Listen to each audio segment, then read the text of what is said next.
Ce film a pour but de montrer les précautions que nous prenons et qu'il convient de prendre lorsque nous faisons des réalisations électriques, notamment en haute et basse tension.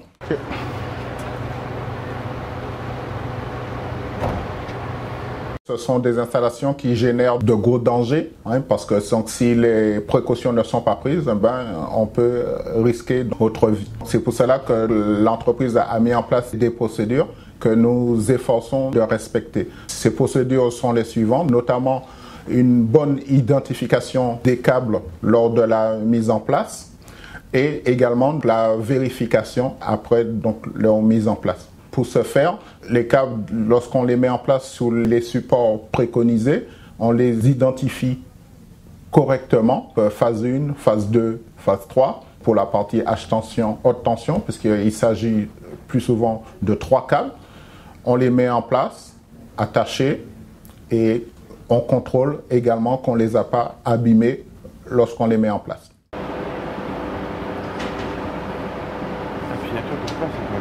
Ensuite, on passe à la partie basse tension. Ceux-là sont différents car plus souvent, on a des câbles multiples. Donc, dans notre cas, on a des taurons de 4 câbles qui sont au nombre de 16 au total. Tout ce paquet de câbles, il convient de ne pas les mélanger parce qu'on risque de gros pépins. Pour cela, on vérifie chaque tauron entre elles. Et ensuite, les taurons séparément lors de la mise en place. Une fois ces câbles mis en place, on les vérifie également avec un contrôleur d'isolement qui nous permet d'être sûr qu'au passage, qu'on ne les a pas abîmés et qu'on ne pourra pas provoquer de court-circuit ou bien de défaut d'isolement à l'enclenchement.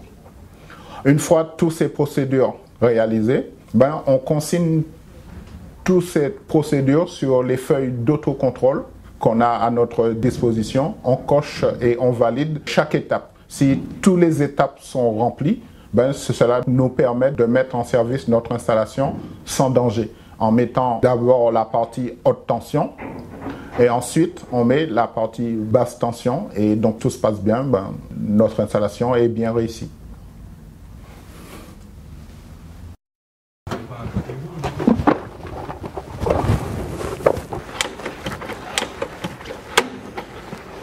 Il est chargé et je arme mon disjoncteur. Il n'y a pas de courant, c'est bon. Voilà. La soit de 100 ohms partout. Bon, nous allons enclencher l'armoire TDR1 D1, c'est-à-dire c'est au premier étage, bâtiment D. Ok, j'y vais. Quand tu seras arrivé, tu me diras que c'est bon. Net phase 1. Phase 1. C'est bon, Eric? C'est ok pour moi. Nous allons faire maintenant le neutre phase 2. Tu te mets. Neutre phase 2. D'accord. Est-ce que c'est bon? Ça y est, je viens de le faire, c'est ok pour moi. D'accord. Nous allons faire neutre phase 3. Bon, maintenant, tu vas te retirer. Tu enlèves le chien, tu vas te retirer de l'armoire. Je vais faire l'isolement du câble. Ça y est, tu peux y aller, c'est ok pour moi. Phase 1, phase 2. Je vais envoyer le courant. Tu remontes ton plastron de l'armoire et tu t'éloignes de l'armoire quand je te le dirai pour que je puisse mettre le courant. Ok, je remets le plastron. Je vais fermer la protection du tableau.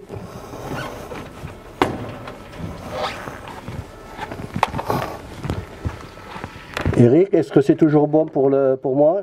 J'envoie le courant. Ok, pour nous, RAS, tout va bien. Bon, je mets sous tension.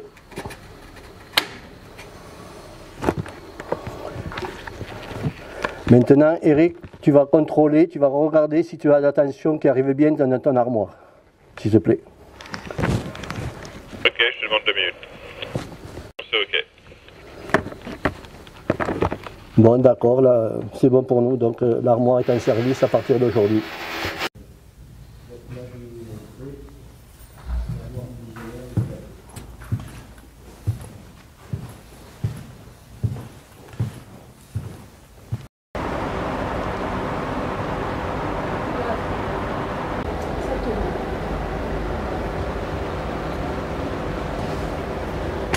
Dis-moi Alain, à quoi ça sert cet objet? Ça, c'est une perche pour regarder la tension, pour prendre la tension à distance sur un transfo, pour voir ou dans une cellule, pour voir s'il y a du courant. Donc, mais avant de regarder s'il y a du courant, il faut toujours regarder ton appareil, s'il est conforme, et si tu as des LED dedans qui s'allument pour voir s'il est en fonction. Donc, ça, tu prends ça et tu mets ça sur ton jeu de bas pour regarder à distance si tu as du courant. Si tes voyants s'allument, ça veut dire que tu as du courant, tu ne dois pas toucher. L'armoire n'est pas coupée. Voilà. Après ça sert. Celle-ci, elle a une forme bizarre. Ça sert à t'attraper à toi au corps si tu venais à t'électrocuter. S'il y avait du courant que tu venais à t'électrocuter, ça me permet moi de te retirer, de te décrocher de la pièce que tu tenais et surtout pour moi que je ne m'électrocute pas en même temps. Parce que si je venais à te tirer par toi, par tes vêtements, je serais électrocuté, donc il y aurait deux personnes qui seraient électrocutées à la place d'une. Donc voilà à quoi ça sert cette perche. C'est pour protéger la deuxième personne.